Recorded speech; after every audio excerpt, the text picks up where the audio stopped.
On a quiet Sunday evening in Melbourne, Australia, a busy suburban street was suddenly transformed into a war zone.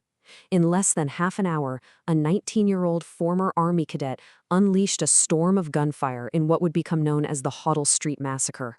So, let's get into how this terrible tragedy unfolded and what could possibly drive a young man to commit such an atrocity. So our story starts right here, in a suburb of Melbourne called Clifton Hill. The date is Sunday, August 9th, 1987. And for everyone there, it was just a completely normal day.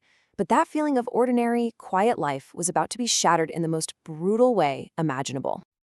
And that really brings us to the core question we're asking here.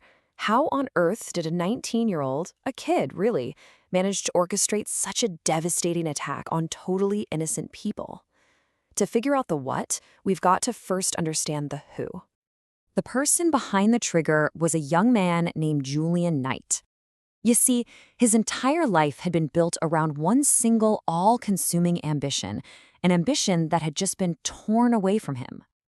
All Knight ever wanted was to be a soldier. It was his whole identity. But the dream and the reality just didn't line up. He got into the prestigious Royal Military College, but he couldn't handle the discipline, and he hated authority. Funnily enough, while his grades were terrible, he was brilliant with weapons. Well, the whole thing came crashing down when he stabbed another officer in a bar. He was kicked out, discharged, and just 16 days later, that military obsession would find a new, absolutely horrific outlet on the streets of Melbourne. Okay, so let's walk through the day of the attack itself. When you look at the timeline of that Sunday, you can see this slow burn, this build-up to the explosion of violence that was coming that night. The day actually starts pretty normally, a family party. But then, things start to go wrong.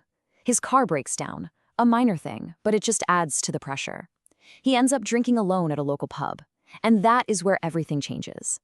At about 10 to 9, he later claimed he had a vision of soldiers being ambushed. For him, this was like a call to action. And just 5 minutes later, he's racing home. His deadly plan for the night was now locked in. Back at his mom's house on Ramsden Street, Knight's mission became real. He went straight to his room and started to prepare for war. He pulled his legally owned guns out from under his bed and just calmly started loading them. With his weapons and ammo ready, Knight walked out of the house. That so-called vision he had in the pub was about to become a terrifying reality for dozens of complete strangers. He made his way to a narrow patch of grass that looked down over Hoddle Street, which is a big, busy 4-lane road. The time was 9:30 p.m., traffic was flowing normally, and then he raised a rifle and opened fire on the first car that passed. And you have to understand the kind of firepower he had. He was armed with 3 different guns, a Ruger rifle, a Mossberg shotgun, and a really powerful military-style M14 semi-automatic rifle. This arsenal gave him a pretty devastating mix of firepower, letting him switch from rapid-fire weapons to ones that could punch right through a car door. From his spot, he had a perfect, clear view of the road, and using the training he'd received, he fired in quick, controlled bursts. He would reload with cold efficiency, moving a little along the grass to keep up the assault. The attack was completely and terrifyingly random. It didn't matter if you were in a car or on a motorcycle, man or woman. If you were moving on Hoddle Street, you were a target. For almost 30 minutes, he turned that public road into his own private firing range. When the shooting finally stopped, 7 people were dead.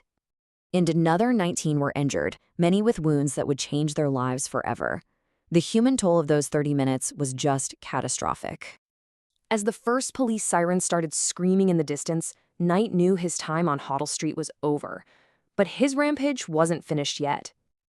He dropped 2 of his guns and fled with just the M14 rifle. As police officers started to arrive, he darted away, firing at them, turning the quiet back streets into a running gunfight. The big turning point in the chase came from the sky. The police helicopter, call sign Air 495, spotted Knight moving in the dark and started directing the officers on the ground.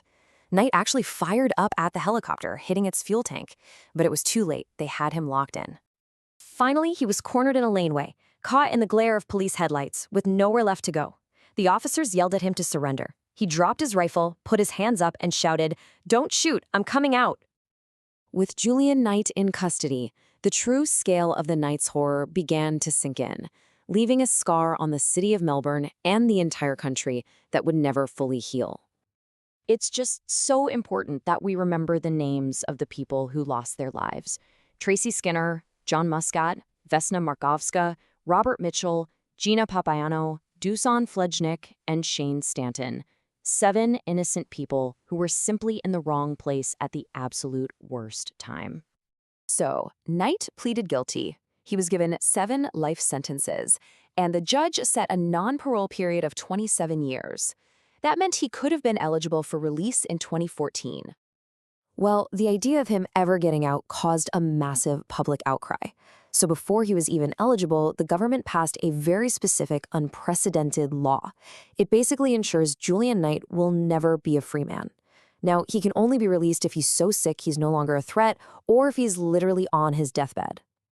In the end, I think the judge's words really say it all.